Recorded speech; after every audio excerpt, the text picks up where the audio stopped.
Hello everyone. आज 1 तारीख है और आज केडी लाइव का 3 साल हो गया।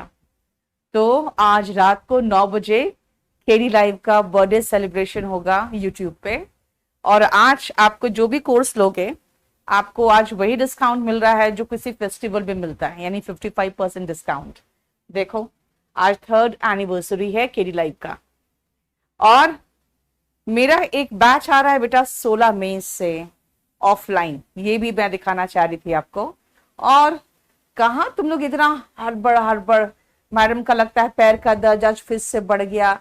आयुष था प्रॉब्लम लेकिन अब ठीक है। थोड़ा सा 5 मिनट लेट होता है तो तुरंत ही नौटंकी शुरू तुम लोग का। चलो मूड का मतलब क्या हुआ? जानते हो मूड का मतलब क्या हुआ? मूड का मतलब मूड होता है, मतलब बस मूड नहीं है, कहते हो ना, या फिर कहते हो आज कहीं घूमने का मूड है, वही तो मूड है। मूड का मतलब ही मूड होता है, यानी कि जो करने का आपका इंटेंशन है उसको कहते हैं मूड। देखो, प्रमोद कह रहा है वो क्या बुक आया? प्रमोद नहीं आया, क्या करूं मैं यार। हाँ, नहीं आ पाया अभी तक। अच्छा, लाइट नहीं था पूरा प्रॉपर तरीके से। चलो सुनो ध्यान से। मूड का मतलब, मैंने जो कहा मूड का मतलब होता है कुछ करने का मूड, यानी कि आप बोलना क्या चाहते हो। Please come in, okay, request का मूड है। गो अवे, क्या है ये ऑर्डर का मूड है। आई वर्क हार्ड, आपको कुछ बताने का मूड है मुझे। I work hard. The sun rises in the east, कोई फैक्चुअल इंफॉर्मेशन देने का मूड है। इसका मतलब इट इंडिकेट्स द मूड और इंटेंशन। जो मैंने कहा आपको कि मूड बताता है ऑफ द स्पीकर। इंग्लिश में बेटा 3 मूड्स होते हैं। सबसे पहला इंडिकेटिव मूड। याद रखना, ग्रामर जो पढ़ोगे ना आप, ग्रामर में आप एग्जैक्टली वही पढ़ते हो जो ग्रामर में जो वर्ड होता है ना, बस वही मीन करता है। ठीक है, वही मीन करता है जो वर्ड होता है। यानी कि अगर इंडिकेटिव मूड है तो बेटा वो सिर्फ इंडिकेट करेगा। क्या इंडिकेट करेगा? वो इंडिकेट करेगा कुछ बताना चाहेगा। जैसे क्या बताना चाहेगा? फैक्ट, जो मैंने आपको कहा, the sun is a star, universal truth है। The sun rises in the east, universal truth है। Honesty is the best policy, universal truth है। ठीक है। ओपिनियन, यू सीम कंफ्यूज्ड, इसका मतलब मेरा ओपिनियन है। You seem confused. She looks sad, he looks very happy today, ये मैं अपना ओपिनियन बता रही हूं। और क्वेश्चंस यानी कि इंटरोगेटिव सेंटेंसेस इसी में आते हैं। Is it training? Are you coming? Is it the foundation day of KD live today? इसका मतलब हो गया कि जब क्वेश्चन पूछते हो तो कुछ इंडिकेट कर रहे हो, यानी आप क्वेश्चन इंडिकेट कर रहे हो। ओपिनियन अगेन इंडिकेट कर रहे हो। फैक्ट अगेन वो भी इंडिकेट कर रहे हो। सो इंडिकेटिव मूड होता है जब हम आपको कुछ इंडिकेट कर रहे हैं, कुछ बताना चाह रहे हैं, अपना ओपिनियन, कोई सार्वभौमिक सत्य, या फिर कोई क्वेश्चन पूछना चाह रहे हैं, है ना। देखो, ये इंडिकेटिव मूड है। बेटा मैं सब कुछ करा दूंगी, ये करा दो, वो करा दो, है ना, सब करा दूंगी। अभी पढ़ तो लो। हाँ अमन, मेरा कोर्स बेटा आपको इतनी बढ़िया नौकरी दिलाएगा और आप वैल्यू ही नहीं समझते हो। स्टार विन करा दूंगी बेटा, अब थोड़े से रुक जाओ, ये चैप्टर आज फिनिश करा दूंगी। अनिल, ऑलरेडी 3499 में सिर्फ और 5% डिस्काउंट होगा। ये तो अपना गणित अलग ही लगा रहा है। चलो अब सुनो, ये एक बैच 4 मई से शुरू होगा, मंडे टू फ्राइडे। और बेसिकली वो बैच इसी बैच में ऐड होगा जो हमारा स्टार्ट होने वाला है। कब से शुरू हो रहा है नया बैच? 9 मई से, उसी में ऐड होगा। और ये देख लो आप लोग, इसमें 5:30 से 7:30 एक CPO SI का, इसीलिए याद रखना शुरू में आपको मैं CPUSI के कुछ क्वेश्चन पेपर्स दिखाऊंगी, ठीक है, ताकि आप समझ जाओगे कि जो पढ़ा रही हूं अकॉर्डिंग टू सिलेबस पढ़ा रही। बेटा मेरा जो भी सिलेबस है ना, सारे एग्जाम से रिलेटेड, जितने भी ऑब्जेक्टिव एग्जाम्स है सबसे। हिंदी ग्रामर लेना है महेश तो जाके दीपिका मैम का ले लो, ठीक है बेटा, पढ़ लो ना गोपाल बंधु, क्या कर रहे हो। अब सुनो, इंपरेटिव मूड क्या है। इंपरेटिव मूड मतलब इंपरेटिव सेंटेंसेस। अगर आप नरेशन पढ़े हो तो आपको पता है इंपरेटिव में क्या आता है। आप किसी को ऑर्डर देते हो, मैंने क्या कहा, गो अवे। किसी को रिक्वेस्ट करते हो, प्लीज कम इन, यहां मत बैठो, यानी प्रोहिबिशन करते हो, डोंट सिट हियर। ये सारे आते हैं इंपरेटिव मूड में। क्या क्या है, मैंने कहा order, go away, request, please help me, advice या सजेशन की बात करोगे, take medicine on time, look before you leap, ये क्या है, सजेशन है। एंड प्रोहिबिशन का मतलब होता है जब आप किसी को मना करते हो कुछ करने से, किसी को कुछ मना करते हो करने से, तो वो होता है डू नॉट से शुरू। यानी इंपरेटिव सेंटेंस की क्या पहचान है, इंपरेटिव सेंटेंस की पहचान है कि वो वर्ब के बेस फॉर्म से शुरू होता है। इंपरेटिव सेंटेंस की ये पहचान है कि वो वर्ब के बेस फॉर्म से शुरू होता है, ठीक है बेटा। आप लोग के पास बहुत क्वेश्चंस है, भगवान जाने क्या क्या क्वेश्चंस। चलो मेरा नंबर ले लो, अब मुझे व्हाट्सएप कर दो, आपको मैं कॉल करा दूंगी, और एकदम एग्जैक्टली कि ना मुझे अब भी कॉल करना है। देखो इसमें तो सिर्फ व्हाट्सएप करोगे, ये ध्यान रखना, ठीक है। अगर आपको कॉल ही करना है तो आपके लिए ये नंबर है 9555108888, इस पे कॉल कर लो, ठीक है। लेकिन हमको पढ़ाने दो। चलो आ जाओ नेक्स्ट। ये SSC कॉम्बो बैच है बेटा, ये आ रहा है 4 मई को, अब नया कॉम्बो आ गया, ठीक है। नेक्स्ट आओ, क्यों पढ़े मूड भाई। कोर्स ड्यूरेशन बेटा मेरा 7 से 8 महीना आराम से लगता है, इसलिए हड़बड़ी में हो तो अब VOD लेना, वरना आप मुझे 2023 का जो आ रहा है एग्जाम, या फिर CPO हो या CGL हो, जो भी हो उसके लिए लेना, ठीक है। स्टेनो सेम है बेटा। अमन अब मेरी बात सुनना, मूड क्यों पढ़े, हर चैप्टर का आप रीजन तो पूछोगे ना, भैया पढ़े क्यों, रीजन क्या है क्यों पढ़े। मूड चैप्टर नरेशन को बहुत इन्फ्लुएंस करता है। अगर आपने नरेशन पढ़ा है, अपने आप पढ़ा है, मेरे से नहीं पढ़े हो, तो आप कम से कम पूरी जो किताब है ना मेरे नरेशन की अगर सॉल्व करोगे, उसमें 10 से 12 क्वेश्चन में आप फंसोगे। पर प्रमेंद्र बेटा आप मुझे व्हाट्सएप कर दो अभी, ठीक है ना, रिप्लाई करती हूँ यार, कभी कभी छूट जाता है ना, बहुत क्वेश्चन पूछते हो तो क्या करूं बताओ। मेन स्पेशल कुछ है क्या सचिन, कुछ भी मेन स्पेशल नहीं होता बेटा अकेला, ये मेन स्पेशल से पैसे कमाने का तरीका होता है। मैं एक पढ़ा दूंगी बैच, उसके बाद वो कुछ भी करने की जरूरत नहीं है। सुनो, मूड किस तरह से इन्फ्लुएंस करता है नरेशन को, वो मैं बताती हूं आपको। मूड का मतलब मैंने कहा मूड है। नरेशन में आपको नियम सिखाए जाते हैं, है ना, नरेशन में आपको नियम सिखाए जाते हैं। तो होता क्या है ना बेटा, ये सारे क्वेश्चंस आपको नियम के अकॉर्डिंग हो जाएगा, ठीक है, लेकिन आप करीबन 10 से 12 क्वेश्चन में फंस जाते हो, वो मूड बेस्ड ही होता है। मैं 2 क्वेश्चन आपको मूड का दिखाती हूं, आपको खुद आश्चर्य होगा कि भाई एकदम कैसे मूड ने इसको चेंज कर दिया। He said babies drink milk and he said babies drink milk। आप कहोगे मैम दोनों में फर्क ही कुछ नहीं है। बेटा फर्क कुछ नहीं था, क्योंकि मेरा जो बोलने का तरीका था ना वही गलत था।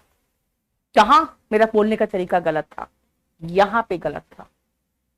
यहां पे आपको कोई भी कॉमा दिखाई नहीं दिया, यहां पे कॉमा दिखाई दे रहा है ना, ठीक है। दुर्गेश आप एक GS का बैच ले लो बेटा, ठीक है, जो कॉम्बो के साथ है GS का ले लो। अब सुनो ध्यान से, यहां मैंने बोलने का तरीका बिल्कुल सही था, बेबीज ड्रिंक मिल्क। मेरा यहां बोलने का तरीका गलत था, मुझे बोलना चाहिए था बेबीज ड्रिंक मिल्क। मूड अलग है यहां का, ये यूनिवर्सल ट्रूथ है। नरेशन जब पढ़ते हो तो नरेशन में कहा जाता है कि यूनिवर्सल ट्रूथ, जो सार्वभौमिक सत्य है, जो हमेशा वैसे ही होता है, उसमें कभी भी कोई चेंज नहीं होता है नरेशन में। इसलिए बेबीज ड्रिंक मिल्क का बेबीज ड्रिंक मिल्क ही रह गया, और कॉमा इन्वर्टेड कॉमा हट के कंजंक्शन दैट लग गया। ठीक है, लेकिन जहां मैंने कहा बेबीज ड्रिंक मिल्क, इसका मतलब है कि मैंने ऑर्डर दिया किसको? बेबीज को। तो होना चाहिए he ordered the babies to drink milk.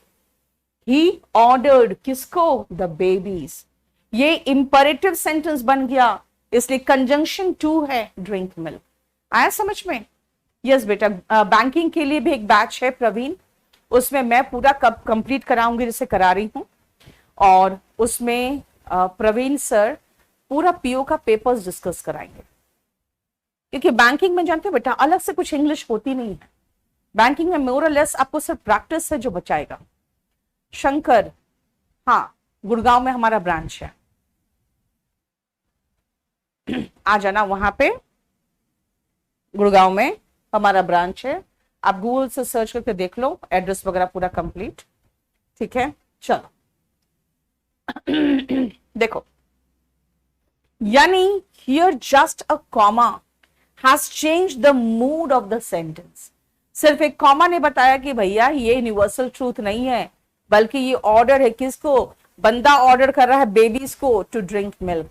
Question ये आया था, और ऑप्शन में सबसे पहला ऑप्शन ये दे दिया था नरेशन का। इसीलिए ध्यान रखना, आपको नरेशन में मूड का असर बहुत ज्यादा होता है।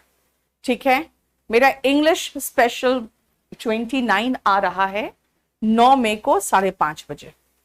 ठीक है, और जैसे मैं पढ़ाती हूं वैसे ही पढ़ाऊंगी, आपको सब कुछ कंप्लीट कराऊंगी।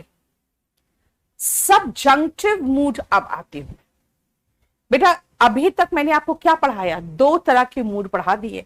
कौन कौन सा मूड पढ़ा दिया? देखो ध्यान से, आपको अभी थोड़ी देर पहले कहा मैंने आपको कि मूड 3 प्रकार के। पहला मूड पीछे पेज में था, इंडिकेटिव मूड। दूसरा मूड इंपरेटिव मूड, और अब तीसरा मूड में आ रहे हैं हम, दैट इज कॉल्ड सबजंक्टिव मूड। ठीक है, जीएस के लिए जीएस का एक बैच ले लो बेटा। इंग्लिश का मतलब ही होता है complete English grammar and vocab सब कुछ कराएंगे। ठीक है, स्टेनो का मतलब ही हो गया कि बैच नंबर 28 ले लो, 29 ले लो, कुछ भी ले लो, सब कुछ कंप्लीट हो जाएगा आपका। ठीक है, सुनो ध्यान से, सबजंक्टिव मूड का मतलब क्या होता है बेटा? ये 2 तरह के सबजंक्टिव मूड है, present subjunctive mood and past subjunctive mood. अब आते हैं सबसे पहले प्रेजेंट सबजंक्टिव मूड के अंदर आता क्या क्या है। देखो ध्यान से, इनडायरेक्ट सजेशन। अब इनडायरेक्ट सजेशन क्या है? मैं आपको कहूं वर्क हार्ड, मतलब मेहनत करो, ये तो डायरेक्ट सजेशन है। आपको देख के बोल रही हूं मेहनत करो। अब आपको डायरेक्ट बोल के नहीं कर रही हूं मैं। बैच नंबर 29 लोगे बेटा, यानी मैं आपको कह रही हूं कि मेहनत करो, ये डायरेक्ट सजेशन। आपको डायरेक्ट सजेशन नहीं दूं मैं, इनडायरेक्ट लिखा हुआ है बेटा, इनडायरेक्ट। मैं उस लड़के को देख के बोल रही हूं कि मैं चाहती हूं ये मेहनत करे, मतलब मैं इनडायरेक्ट तरीके से बोल रही हूं कि मैं चाहती हूं कि ये बच्चे मेहनत करें, यानी इनडायरेक्ट तरीके से। यस पुष्पेंद्र, खुश रहो। यानी जब आप इनडायरेक्ट सजेशन देते हो, इनडायरेक्ट ऑर्डर्स दे रहे हो, इनडायरेक्ट तरीके से रिक्वेस्ट कर रहे हो, या इनडायरेक्ट तरीके से रिक्वायरमेंट बता रहे हो, है ना, बाहर निकलो, ये डायरेक्ट ऑर्डर है। मैं चाहती हूं ये यहां पर ना रहे, बल्कि बाहर जाए, यानी मैं इससे बात भी नहीं कर रही, मैं इनडायरेक्ट दे रही।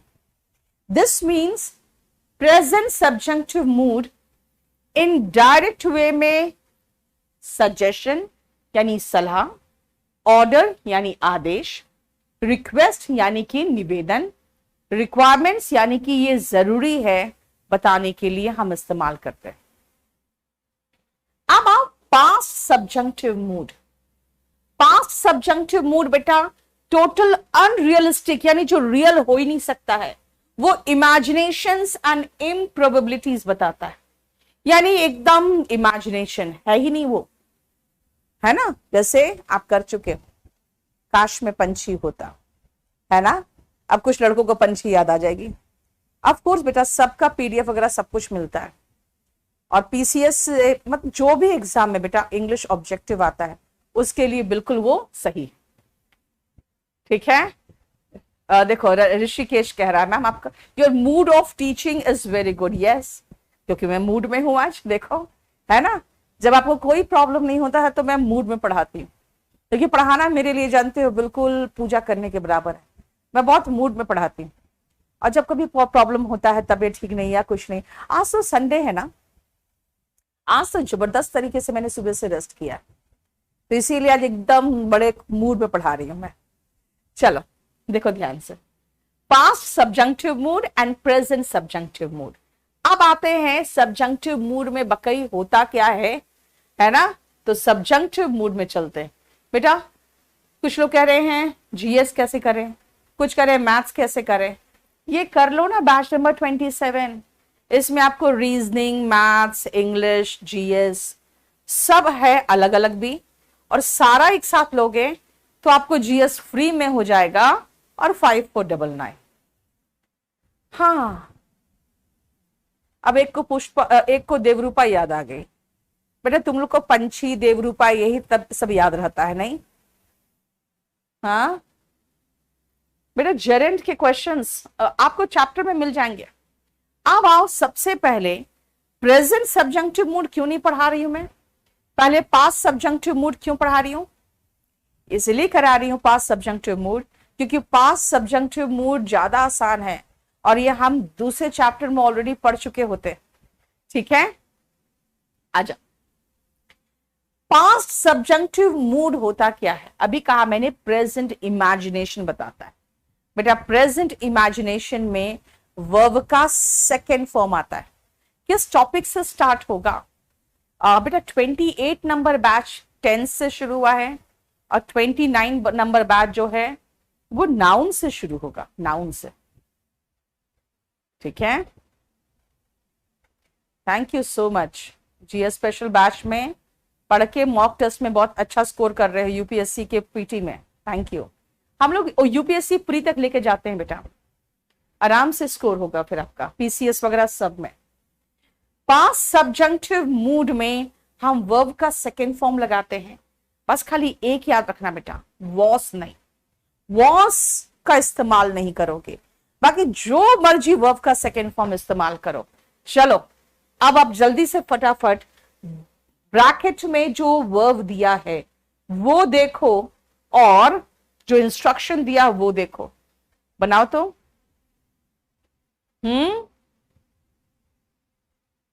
प्रधान, देविंदर प्रधान कहते ही जहर जैसे। बेटा जहर से क्यों कंपेयर करते हो, जहर खाओगे तो मर जाओगे। हाँ चलो, जयपुर में भी है बेटा हमारा, त्रिवेणी नगर में है जयपुर में। वर्ड वेरी गुड, बहुत सही, बहुत सही। हाँ ग्रामर बेटा, ग्रामर वोकैबुलरी सब करा देती हूँ अच्छे से। आपको खाली वोकैब लेना है तो उसके लिए अलग से वीओडी मिल जाएगा। टीजीटी वगैरह का बेटा सिलेबस देख लो, मुझे लगता है सारा सब कुछ सेम है। वेरी गुड कोमल, कुमार देखो, शुभ्रत, नेहा, दिनेश, शालिनी, वेरी गुड। देखो क्या है, if I dash you I would beat him black and blue. ये कह रहा अगर मैं तुम्हारी जगह होती ना, यानी तुम नहीं होके मैं होती ना, तो उसे पीट पीट के काला नीला कर चुकी होती मैं। ठीक है, यानी कि वर्ब का second form. What would you do if you see नहीं सॉ अ डायनासोर।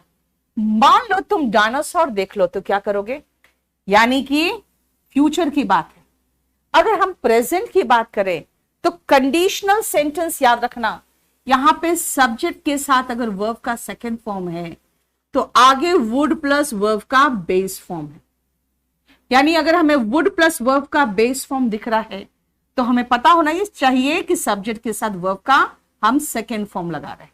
ठीक है, यानी अगर तुम डायनासोर देख लेते तो क्या करते? ठीक है, भागते और क्या करते? अब आ जाओ, इट इज टाइम। बेटा इट इज टाइम के साथ भी वर्ब का सेकेंड फॉर्म आता है अगर आप उसके बाद सब्जेक्ट देख लो तो। It's time you were in bed, या तुम अभी इतनी रात में भी घूम रहे हो, इस समय तो तुम्हें बिस्तर पे यानी नींद में होना चाहिए था, है ना? इस समय तो तुम्हें नींद में होना चाहिए था। अब ठीक है दुर्गेश, बिल्कुल ठीक है। अब तो देखो इसका मतलब it's time, it's high time, it's about time, ये साथ अगर सब्जेक्ट आता है तो वर्ब का सेकेंड फॉर्म आता है। ये आपको टेंस में भी पढ़ाया हुआ है। ही टॉक्स, वो ऐसे बात करता है, as if, he talks as if, जैसे वो प्रधानमंत्री हो।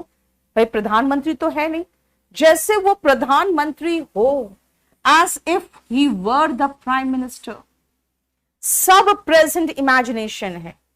वो ऐसे चलता है जैसे कि पूरी धरती उसी की हो, है तो नहीं ना?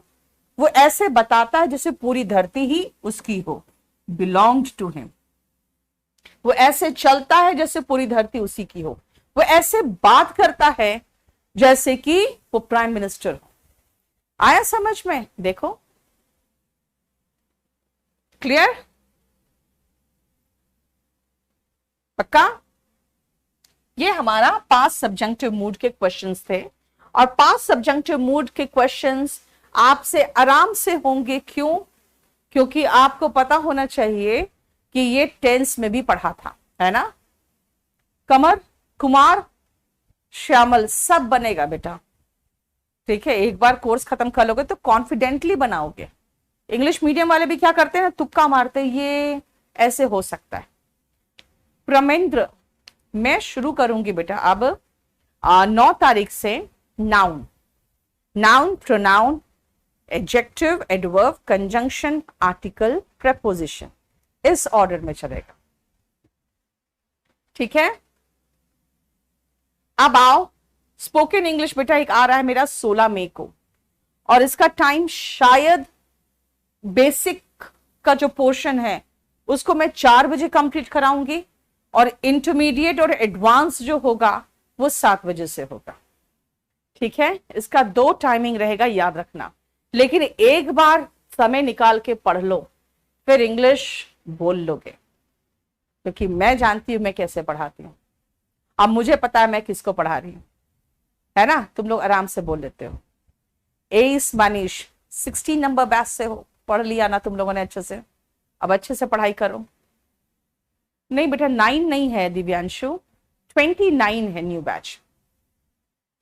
अब सुनो, अब आती हूं प्रेजेंट सब्जंक्टिव मूड में, और ये कुछ नया पोर्शन है जो आप देखोगे। एक बार जरा रीड करो तो आप पहले एक बार रीड करके देखो।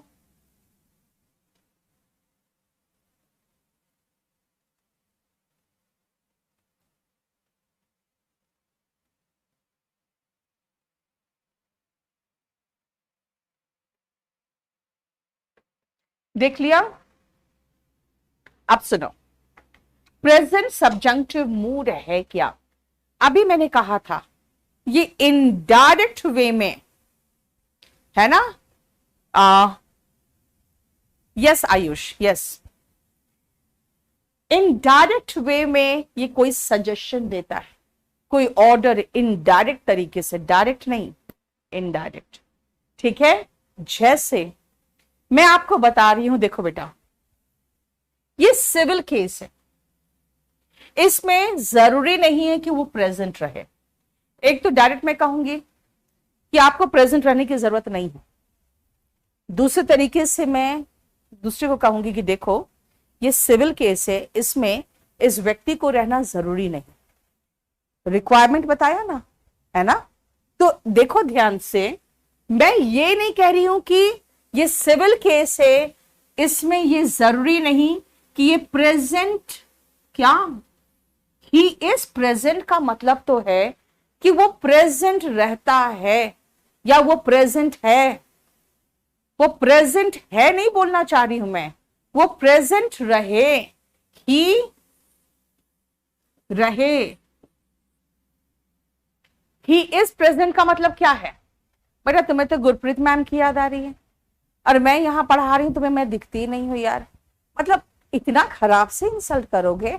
हम भी ठीक है देखने लायक। हाँ गुरप्रीत, गुरप्रीत एक बात बताओ जरा सा, कि मैं क्या मतलब इतनी खराब हूं देखने में कि मुझे देख के तुम्हें डर लग रहा है कि यार बेकार। गुरप्रीत मैम कौन सा बैच लेती है, बेहुदा कहीं का।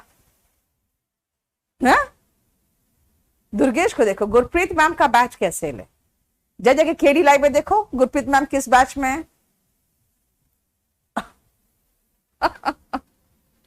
बेटा गुरप्रीत मैम को मैं बहुत प्रोटेक्ट करके रखती हूँ, ठीक है। ऑफलाइन वाले कहते हैं कि मैम गुरप्रीत मैम से क्लास लगवाइए ना एक आध। मैं कहती बेटा तुम लोग हो ठरकी, ठीक है। तुम लोग के बीच में मैं गुरप्रीत को तो बिल्कुल नहीं छोड़ूंगी, तुम लोग एक नंबर के हरामी सब बैठे हो। इसीलिए तुम लोग तो बेटा दूर से गुरप्रीत को देख लो, खाली किसमें, करंट के क्लासेस में, बस। ना ऑफलाइन में उसको भेजती हूं मैं, और ना ही तुम लोग के लिए कोई बैच है उसको लेके भी। चलो आप खराब हो, अच्छा अजय बेटा मैं ही तुम्हें पास कराऊंगी, समझे, है ना। मेरे से पढ़ोगे ना तब जाके बहुत सुंदर सुंदर वाइफ मिलेगी तुम्हें। देखो बेशरम को। चलो सुनो, मैंने आपको कहा कि ये सिविल केस है, इसमें ये जरूरी नहीं कि वो प्रेजेंट रहे। मैंने ये नहीं कहा कि वो प्रेजेंट है, ये जरूरी नहीं कि वो प्रेजेंट रहे, ठीक है। गुरप्रीत मैम को देखकर फीलिंग आती है, अच्छा। चलो नेक्स्ट सुनो ध्यान से। इन दिस क्रिमिनल केस, इस क्रिमिनल केस में इट इज इम्परेटिव, इम्परेटिव का मतलब ये जरूरी है। अगेन रिक्वायरमेंट बताया है ना, रिक्वायरमेंट, यस बाबू सही कह रहा है मनीष, 250 मार्क्स का सवाल है। और अगर इंग्लिश मीडियम वाले हो ना बेहुदे, तो 350 मार्क्स का सवाल है। अकेले में 350 की हूं समझो। डिस्क्रिप्टिव भूल रहे हो तो फिर तो। It is imperative that he remains present in the court. खुद सोचो क्या बोलना चाहते हो, कि ये क्रिमिनल केस है, ये क्रिमिनल केस में ये जरूरी है कि वो कोर्ट में प्रेजेंट रहता है। नहीं भाई, तो ही remains present in the court का मीनिंग क्या है? इसका मीनिंग है कि वो कोर्ट में प्रेजेंट रहता है, नहीं कोर्ट में प्रेजेंट रहे। भाई ये क्रिमिनल केस है, इसमें जरूरी है, मैं एक दूसरे को बोल रही हूं, ये क्रिमिनल केस है, इसमें जरूरी है ये कोर्ट में प्रेजेंट रहे। इनडायरेक्ट रिक्वायरमेंट या इनडायरेक्ट में आपको सजेशन दे रही हूं, सीधा सजेशन नहीं दे रही हूं, इनडायरेक्ट सजेशन दे रही हूं, है ना। देखो निकिता, चाहत, ये सब सही है, लड़कियां है ना सब सही है, लड़के सही में ठरकी होते हैं क्या? हाँ पता, मैं पढ़ा रही हूँ, गुरप्रीत के बारे में पूछ रहा है बेहुदा तो। दैट ही रिमेन्स प्रेजेंट, नहीं ही रिमेन प्रेजेंट होगा, है ना, ही रिमेन प्रेजेंट होगा। क्यों? क्योंकि आप कह रहे हो कि ये जरूरी है कि वो प्रेजेंट रहे। प्रेजेंट रहता है, नहीं प्रेजेंट रहे। फिर से आओ, एक कहानी के अनुसार, अकॉर्डिंग टू अ पैराबल। बेटा पैराबल का मीनिंग आया हुआ है वन वर्ड सब्स्टिट्यूशन में कई बार, मॉरल स्टोरी। याद रखना, नैतिक कहानी को पैराबल कहते हैं। और एक और वर्ड याद रखना, फेबल। ये होते हैं ऐसे नैतिक कहानी जिसमें एनिमल कैरेक्टर्स होते हैं, विथ एनिमल कैरेक्टर्स।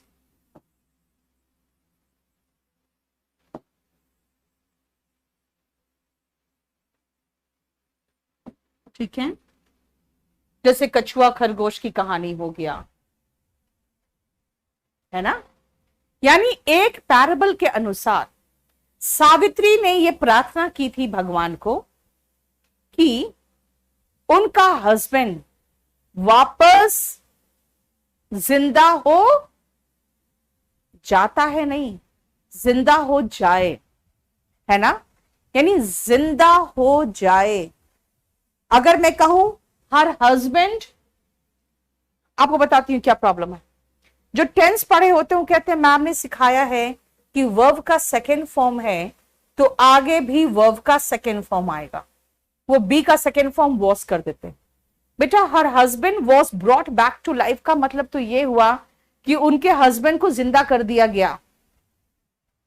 ये थोड़ी बोलना चाह रही हूं मैं कह रही हूं सावित्री ने भगवान को प्रे किया कि उनके पति जिंदा हो जाए। जाए मतलब इनडायरेक्ट तरीके से प्रार्थना है, रिक्वेस्ट है। इनडायरेक्ट रिक्वेस्ट में क्या होगा, बी वर्ब का बेस फॉर्म। अगर आप कोई भी वर्ब लगाओगे उसमें SES नहीं लगाना, ठीक है, देखो, ठीक है। अब हम कुछ और एग्जाम्पल्स ऐसे ही दे दिए हैं आपको, चलिए कुछ सेम तरह के एग्जाम्पल से, और इस चैप्टर का आखिरी पेज है, जल्दी से फटाफट आंसर बताते जाओ तो जल्दी से। हाँ Aditya, she describes things beautifully. देखो पढ़ाती अच्छा है गुरप्रीत, ठीक है, ये तो मैं मानती हूं। और गुरप्रीत का भी तो कहना यही है ना कि मैम मैं इतनी अच्छे से एक्सप्लेन करती हूं, ठीक है, लेकिन उसके साथ प्रॉब्लम एक ही है, क्या, शी इज वेरी ब्यूटिफुल। चलो MTS क्लियर, या क्यों बेइज्जती कर रहे हो, SSC MTS क्लियर हो जाएगा वॉल्यूम 1 से। बेटा वॉल्यूम 1 से CGL भी क्लियर हो जाते हैं, ठीक है। चलो देखो जरा ध्यान से,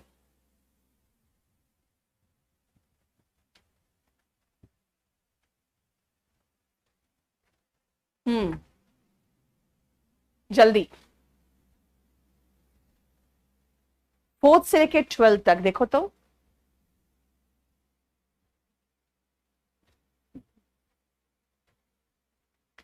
वेरी गुड कोमल, बहुत सही जा रहे हो। Himanshu very good. दुर्गेश बेटा पढ़ लेना। हाँ वो तो मैं जान ही रही हूँ यार, मेरे प्लेटफॉर्म पे सब टीचर्स बहुत अच्छा पढ़ाते हैं।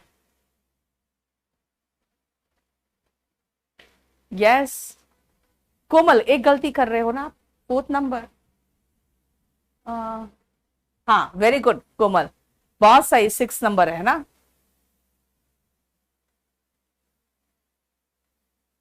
क्लियर हो गया। अब सुनो, ध्यान से सुनो, अगर आप समझ रहे हो तो ठीक है, नहीं तो आंसर तो ब्रैकेट में दिया हुआ है। अब टीचर सजेस्टेड, हमारे टीचर ने ये सजेस्ट किया क्या, that every one of us dash our best shot, यानी हम में से प्रत्येक व्यक्ति अपना बेस्ट दे। आप जानते हो जो टेंस पढ़े होते हो कहते हैं अच्छा मैम ने तो पढ़ाया था कि सिंगुलर के साथ सिंगुलर वर्ब चलेगा। अरे भैया सिंगुलर के साथ सिंगुलर वर्ब तब चलेगा जब आप प्रेजेंट का रूटीन बता रहे हो। Every one of us gives our best shot का मतलब है कि हम में से प्रत्येक अपना बेस्ट देता है। यस अभिनंदन, अभ्यनंद, पटना में बोरिंग रोड में और अशोक राजपथ में हमारा सेंटर है। एवरीवन क्या, प्रत्येक व्यक्ति अपना बेस्ट देता है तब गिव्स होगा। लेकिन मैं कह रही हूं हमारे टीचर ने ये सजेस्ट किया कि प्रत्येक व्यक्ति बेस्ट दे, बेस्ट देता है नहीं, बेस्ट दे, ठीक है।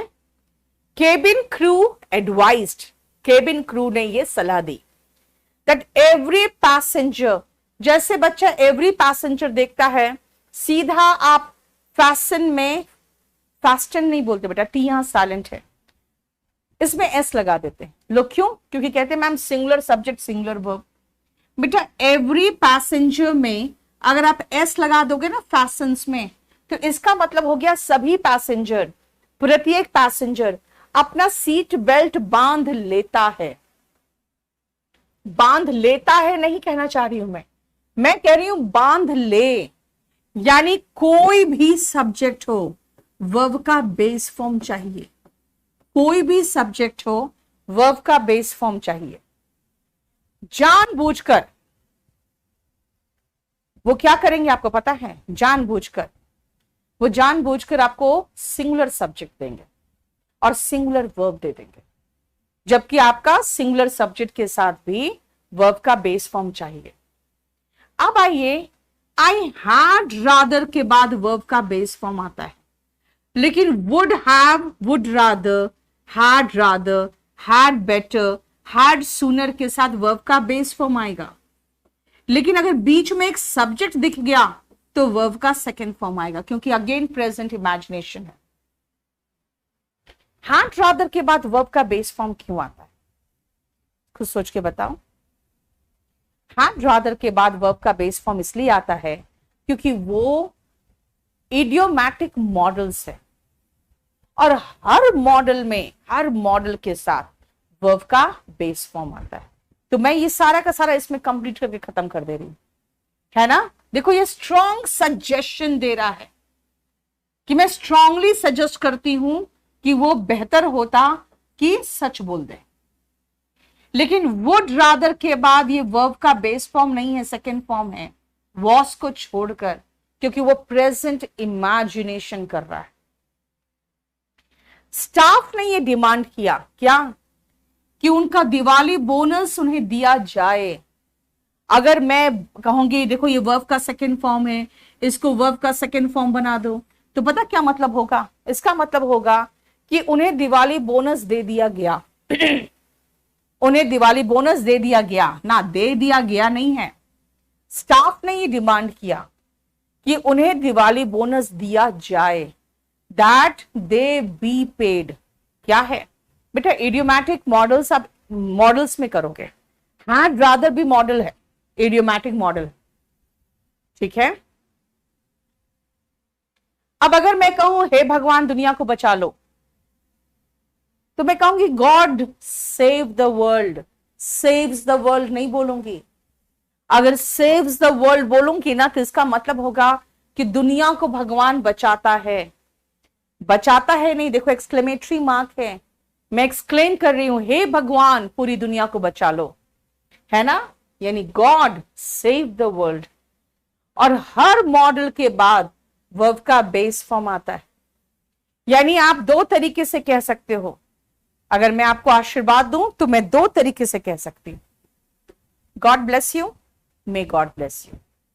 क्या कहा मैंने? गॉड ब्लेस यू या फिर मे गॉड ब्लेस यू, ठीक है।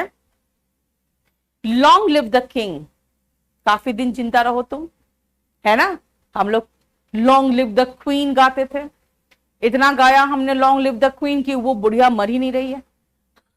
नहीं, मैं पैदा जब हुई थी तब से उसको बुढ़ी देख रही हूं, और आज भी बुढ़ी देख रही हूं, वो अभी भी जिंदा है ना। उनके बेचारे प्रिंस चार्ल्स वगैरह ख्वाब में ही देखते रह गए कि हम कभी राजा बनेंगे, किंग बनेंगे, वो प्रिंस ही रह गए permanent. Long live the king का मतलब है कि किंग ज्यादा लंबा जिए। देखो द किंग सिंगुलर है, उनके साथ लिव्स आना चाहिए था, लेकिन बेटा ये क्या है? ये इनडायरेक्ट प्रार्थना है किसी के लिए, है ना। इसीलिए कोई भी सब्जेक्ट हो सबके साथ वर्ब का बेस फॉर्म आएगा। दीपिका बिल्कुल सफिशिएंट है, उसमें बैंक पे सारे पेपर्स जो है वो आपको प्रवीण सर करा देंगे, है ना।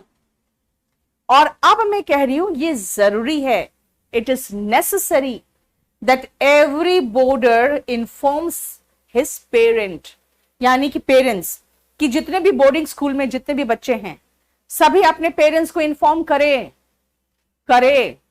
हैं नहीं करे, तो इन्फॉर्म्स नहीं होगा, इन्फॉर्म। यानी यहां पे सब जगह पे हमने इनडायरेक्ट तरीके से सजेशन दिया, ऑर्डर किया, रिक्वेस्ट किया, तो ये सभी में वर्ब का बेस फॉर्म आया है, और ये है प्रेजेंट सब्जंक्टिव मूड। समझ में आया? सो मूड का इस्तेमाल आप, अगर क्लास नोट्स आपके पास है तो उस पे जाके नरेशन चैप्टर में जो मूड बेस्ड है ना उसको करना। सीजीएल के लिए बेटा मोर देन सफिशिएंट है बैच नंबर 28 29। बैच नंबर 28 शुरू हुआ है 10 से, बैच नंबर 29 शुरू होगा नाउन से, वो देख लेना। ठीक है, अब आओ, ये चैप्टर तो हमारा खत्म हो गया और ये चैप्टर ऐसा चैप्टर है जो क्लास नोट्स और वॉल्यूम 1 दोनों में सेम है। 12 नंबर समझाए, मैं कह रही हूं ये जरूरी है कि प्रत्येक बच्चा जो बोर्डिंग स्कूल में रहता है उसको बोर्डर कहते हैं। Every border inform his parents, सभी बच्चा, सभी बोर्डिंग स्कूल में रहने वाले बच्चे अपने पेरेंट्स को इन्फॉर्म करे। ठीक है, करे, करते हैं नहीं। केबिन क्रू ने यह एडवाइस किया कि सभी पैसेंजर अपना सीट बेल्ट बांध ले। ठीक है, क्लियर हो गया, खत्म। एस आप ही देख लेती हूं बेटा, कोशिश करती हूं मैं। ये हो गया आपका ये चैप्टर फिनिश्ड। याद रखना हमारा एक जो स्पोकन आ रहा है 16 मई को, ये बैच का बेसिक कॉन्सेप्ट 4 बजे चलेगा और एडवांस और इंटरमीडिएट पोर्शन चलेगा शाम को 7 बजे। और इसके साथ ही एक शुरू होगा आपका कंपल्सरी इंग्लिश भी। ठीक है, ये भी ये तो हमेशा परमानेंट कंपल्सरी इंग्लिश का एक ही टाइम है, 7 से 8:30। ठीक है, ये चलेगा आपका मंडे टू सैटरडे, इसलिए लिखा है क्योंकि 3 दिन स्पोकन चलता है और 3 दिन कंपल्सरी चलता है, ये ध्यान रखना। ठीक है, इंग्लिश का टियर 2 का एक टारगेट बैच है बेटा। याद रखना जो टियर 2 वाले हैं उन लोग के लिए बहुत अच्छे से हमने कस्टमाइज्ड एक बैच लेके मैं आई हूं। इसमें पूरा वोकैब बैच को फ्री करके इसमें दे दिया। इंग्लिश स्पेशल 14 इसमें ऐड किया है मैंने। 50 मेंस का मॉक टेस्ट जो हम लोग टियर 2 वालों के लिए अभी सेल कर रहे हैं केडी कैंपस का, वो इसमें फ्री है। एसएससी मेंस इंग्लिश के टेस्ट पेपर्स के जितने बैच है, जितने भी हमने डिस्कस किया है वो कराया है। मेंस का प्रीवियस ईयर पेपर भी हमने डिस्कस किया इसमें, और cloze test comprehension sentence arrangement सबको सॉल्व करने के जो ट्रिक्स है वो पूरा कंप्लीटली इसमें इंक्लूडेड है, याद रखना। ठीक है, ये एक्सप्लेनेशन पूरा दे दिया है मैंने सबका, इसलिए आपको प्रॉब्लम नहीं होगा। एक जो हमारा बैच आ रहा है 16 मई को, ये ऑफलाइन बैच है, बहुत बढ़िया बैच है। अगर आप लोग फ्री हो चुके हो अपने एग्जाम्स वगैरह से तो आप दिल्ली आके तैयारी करोगे तो बहुत अच्छे से तैयारी होगा। बेस्ट टीम है इसमें, याद रखना आप। और अगर आप कहोगे हमारे पास मैम स्पोकन का इतना टाइम नहीं है, तो आप 60 क्लासेस का एक वीओडी है वो ले लो। 60 क्लासेस में इसमें सब कुछ खत्म हो जाएगा।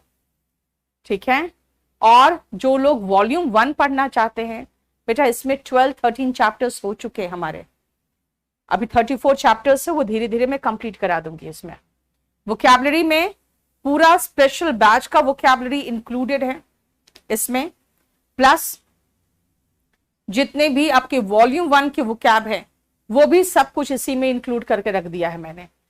आप जब मेरे से स्पेशल बैच 29 में एडमिशन लोगे तो याद रखना ये क्लास नोट्स पूरा कंप्लीट कराना मेरा काम है बेटा। हिंदी मीडियम में टियर 3 का जो पढ़ा रही है मैम, वो दीपिका मैम पढ़ा रही है।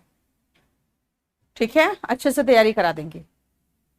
सीजीएल टियर 1 2020 का ये बुक है, ये स्पोकन का बुक है। ठीक है, और अभी जो मेरा अब कॉम्बो आने वाला है वो कॉम्बो 27 नंबर आ रहा है मई 9 को। स्पीकिंग का ऑनलाइन कोर्स आ रहा है बेटा, वही तो मैंने कहा कि न्यू बैच आ रहा है मई में, वो देख लो आप। निकिता, मैं तो यही चाहूंगी ऑफलाइन आ जाओ, बिल्कुल मेरे सामने बैठ के पढ़ोगे ना तो वो एक अलग ही फीलिंग आती है। ही एंड आई वॉस नहीं आता बेटा, ही एंड आई वर आता है। विनीता, एप्लीकेशन पे फ्री मॉक अवेलेबल है, free pre mock test available application पे नहीं है बेटा, ऐसे आपको उसके लिए पे करना पड़ेगा ना। मैथ्स टफ जितना होता है सोम्या, उस लेवल तक हम लोग लेके चलते हैं, ठीक है। उसके लिए निश्चिंत रहो, उसमें कोई प्रॉब्लम नहीं होगा आपको। चलो, थैंक यू सो मच। और आज 9 बजे आपसे मुलाकात होगी फिर से यूट्यूब चैनल पे, हमारा केडी लाइव पे। Thank you so much.